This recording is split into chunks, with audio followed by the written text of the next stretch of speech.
good people. Assalamualaikum warahmatullahi wabarakatuh. Selamat datang di Salkaura Official Channel. Nah, jadi sebenarnya sebelum merecord video ini guys, aku sudah beberapa kali mencoba merecord video tapi berkali-kali hilang. Nih, sampai aku harus ngecas. Tadi aku udah sempat nge-record terus setengah, terus tiba-tiba mati gitu. Ya udah gitu.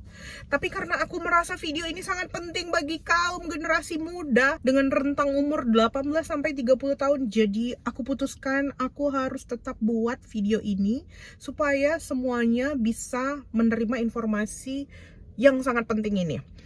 Kalau kalian dari rentang waktu menonton video ini, kalian merasa tidak ada ilmu yang bisa diambil, tidak ada peluang yang bisa diambil, boleh komentar aja. Ya kak, besok-besok nggak usah buat video. Gitu boleh ya. Kak, videonya sangat luar biasa tidak berarti. Boleh ya, tapi yang pasti aku jamin dari sekian menit video ini, rekan-rekan semua bakalan dapet insight atau masukan yang sangat luar biasa.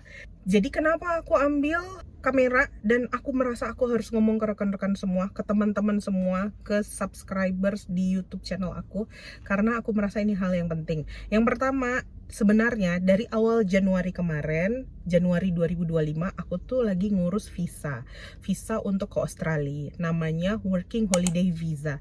Ini jauh sebelum hashtag kabur dulu ya. Jadi ceritanya dari Januari tuh aku lagi ngurus WHV, Working Holiday Visa, oke? Jadi WHV ini guys, kalian itu bisa cari di beberapa negara ada, tapi tidak semua negara ada. Jadi kalau sistem yang WHV itu, Working Holiday Visa, kalian jalan-jalan ke negara tujuan tapi boleh bekerja. Biasanya kan holiday visa beda, working visa beda, seperti itu. Nah, ternyata karena aku ini si manusia paling otodidak di dunia, kalau orang kan pakai agency ya, aku enggak, aku belajar semuanya sendiri, aku cari tahu semuanya sendiri, aku baca dokumennya sendiri, aku daftar sendiri semuanya di website immigrationnya si Australia. Nah, jadi singkat cerita, Januari 2025 aku daftar WHV, Working Holiday Visa. Aku coba cari tahu, aku coba browsing semuanya, aku coba apply.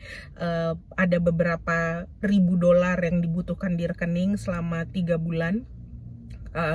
Kalau aku nggak salah sih itu 3.000 dolar ya, Australian dollar. Tapi kalau bisa kalian di atas 60 juta, kalau bisa 100 juta di rekening, 60 juta gitu, itu ada ketentuannya. Nanti boleh baca aja di websitenya ya, correct me if I'm wrong. Nah, kemudian aku udah siapin semua dokumen-dokumennya, mau IELTS apa semua sudah. Tapi dalam perjalanannya ternyata kok aku nggak bisa apply. Ternyata itu tuh ada jangka waktunya, dan di Agustus ini Working Holiday Visa itu buka guys. Jadi untuk semua yang menonton video ini, jika kalian berusia dalam rentang usia 18 tahun hingga 30 tahun, jangan mau rugi. Hey orang Indonesia, tok tok tok, bangun. Kalau negara kalian tidak bisa mensupport keuangan kalian dengan baik, pergi ke negara lain, hijrah, oke? Jadi buat kaum muda yang umurnya 18 tahun sampai 30 tahun, silahkan browsing Working Holiday Visa. Bulan ini Agustus 2025 kayaknya langsung buka. Nah, setelah itu apa yang harus dikerjakan? Kalian penuhi semua syarat-syaratnya, ada IELTS, ada yang lainnya. Kalian rapiin deh berkas-berkas kalian, coba baca aja. Setelah Januari 2025 aku mempersiapkan Working Holiday Visa, ternyata tidak berjalan mulus. Kalau hanya untuk holiday visa bisa, tapi working holiday visa itu tidak bisa, karena aku mohon maaf ya, nearby 40, aku deket 40 tahun, aku udah ceritanya usia 37 tahun. Terus kan aku harus mikir kan, aku harus putar otak, apa yang harus aku lakukan, gimana caranya aku bisa kerja di Australia kalau aku nggak pakai working holiday visa, oke? Kalau hanya jalan-jalan gampang, pakai agency juga bisa, pakai teman dan surat rekomendasi dari teman juga bisa, semuanya bisa, surat referensi. Nah, kemudian namanya itu guarantee letter, surat garansi, pokoknya ada istilahnya deh, nanti teman-teman boleh baca aja. Nah, jadi aku kan harus putar otak, gimana caranya. Jadi, jika kalian yang menonton video ini, aku kayaknya udah terlambat deh, aku nggak di usia 18 sampai 30 tahun. Apa yang harus dilakukan? Sini aku bisikin. Jadi, untuk kaum tua seperti kita harus cerdas. Bagaimana caranya? Ada visa yang bisa kita urus. Kalau anak muda punya ting ting, WHV, Working Holiday Visa. Kita punya namanya satu skilled visa. Skilled visa itu yang di subclass 189, di subclass 189 kodenya, itu skilled visa. Jadi kita apply dulu ke website atau ke semacam job streetnya di Australia. Nah, kemudian kita apply ke perusahaan. Kalau kita dapat, nah baru kita apply untuk working visanya. Oke, tapi skilled visa namanya. Tapi tidak semua perusahaan mau mensponsori visa kalian. Ada perusahaan yang mau mensponsor visa kalian, ada yang tidak. Artinya kalian harus mengurus semuanya sendiri. Kalau seperti itu kan kita putar otak lagi kan, ini gimana caranya? Secara orang Indonesia, walaupun katanya S1, S2, S3 bersaing di luar negeri, hello, mereka punya level. Profesor atau lulusan mereka aja ada levelnya. Kalau kalian tahu fellowship, misalnya postgrad fellowship, postdoc fellowship, itu mereka ada grade-nya. Nah, makin bingung kan apa itu. Jadi kalau misalnya lulus di bawah 3 tahun, itu levelnya level A. Level A, level A, level A. Di atas 4 tahun, level B. Nah, itu aja orang Indonesia mau bertanding mencari kerja di kancah internasional itu nggak segampang itu, guys. Kalaupun kalian dapat kerja di internasional, secara internasional di luar negeri, itu harus melihat juga sponsorshipnya. Perusahaannya bersedia nggak mensponsori kalian. Kalau nggak, ya putar otak lagi gimana caranya. Oke?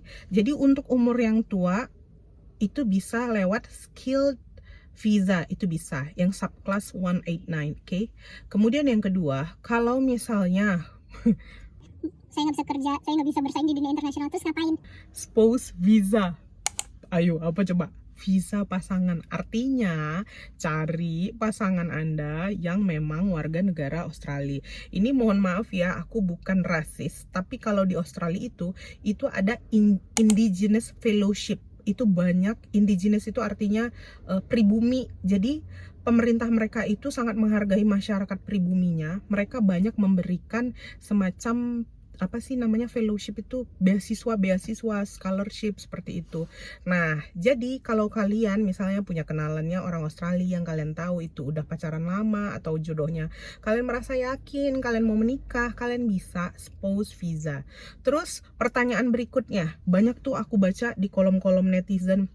Alah, di Australia tukang petik anggur, tukang petik tomat, gajinya 60 juta, biaya hidupnya kan mahal. Iya, Biaya hidupnya mahal di Australia, guys. 60 juta misalnya kalian dapat udah part time full, nggak hari libur gitu ya. Karena itu kan dibayar per jam. $30 sampai ada range-nya, $30 sampai sekian dolar per hour-nya.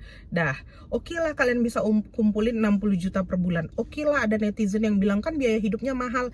Hello, 60 juta satu bulan kalau kalian nginap di apart, kalian sewa rent apart, kan di sana rental apartemen itu per minggu ya. Misalnya $200-300 per minggu. 200, anggaplah satu bulan itu 4 minggu. 4 kali 2 800. 8 juta harga apartemen kalian. Hello, itu masih lebih mending daripada di Indonesia gaji 1.600.000, UMR 3 juta, 4 juta, 5 juta. Biaya hidup kalian berapa? Oi, aduh, transport udah 1,5 juta, belum biaya makan, biaya ini. At least kalau kalian kerja di Australia, walaupun kalian biaya hidup mahal, kalau kalian mau hemat dari 60 juta itu kalian bisa transfer ke orang tua kalian di Indonesia 20 atau 30 juta jika kalian hemat. Kalau kalian mau boros gaya hidup hedon, ya mohon maaf, Anda harus upgrade level, ada di level A. Biar gaji Anda 3 digit di sana, bukan 2 digit, oke? Yang jelas, ketika kalian kerja di Australia, mau kalian kerja kasar, mau kalian kerja halus, artinya kalian mau kerja secara intelek, maupun kalian kerja buruh, di sana gapnya nggak terlalu besar, guys. Orang pekerja buruh juga masih bisa minum Starbucks, nggak kayak di Indonesia. Orang pekerja buruh beli kopi 20.000 aja udah pusing. Mendingan gue beli nasi bungkus 20.000. Kan kayak gitu ceritanya ya, nih ceritanya. Makanya aku bilang ini video sangat penting. Kenapa? Mungkin banyak yang belum pernah dengar mengenai working holiday visa. Buat anak-anak muda, kalau di sini ada yang mahasiswa aku, ayo berani, semangat. Kalian harus bisa apply working holiday visa atau apapun ke luar negeri. Singapura, Malaysia standar, Australia lumayan, Inggris bagus, Amerika bagus, jadi upgrade diri kalian. Jangan takut, jangan minder duluan. Kenapa? Kalian adalah pemenang. Sejak kalian, ini mohon maaf ya agak ekstrim ngomongnya, tapi I hope you can wake up, open up your eyes and be brave, that you should bold in this world. Kalian harus tegas di hidup ini gitu. Kalian ini pemenang guys. Mulai dari, mohon maaf ya, Mulai dari kalian laki-laki maupun perempuan adalah seonggok sperma, kalian berusaha mencapai indung telur kalian. dan kalian menjadi embrio serta baby, kalian sudah menjadi seorang pemenang. Oke, jadi jangan ada yang bilang, aduh, minder, takut. Kalau nggak bisa bahasa Inggris, belajar. Gue juga punya IELTS dari 4 tahun lalu, belajar. Nggak ada orang yang langsung pinter, belajar. Semuanya butuh proses. Terus kalau bilang, saya minder, nggak ada yang lo minderin. Mendingan lo jadi tukang sapu, sono di Australia, gaji lo puluhan juta, lo bisa ngidupin keluarga lo di sini. 3 juta di sini udah bisa makan cuy. Kalau makan doang ya, tapi bukan untuk gaya hidup. Tapi di sana itu lo gampang cari duitnya kalau memang mau berusaha. Jangan ngarep hedon sultan males-malesan. Oke. Jadi untuk generasi, video ini aku tujukan untuk yang berusia 18 sampai 30 tahun. Kalau yang udah tua kayak gue 37 tahun. Sorry, tadi 18 sampai 30 tahun ya. Kalau yang udah tua kayak gue 37 tahun, semangat. Masih ada skilled visa walaupun kalian harus leveling up.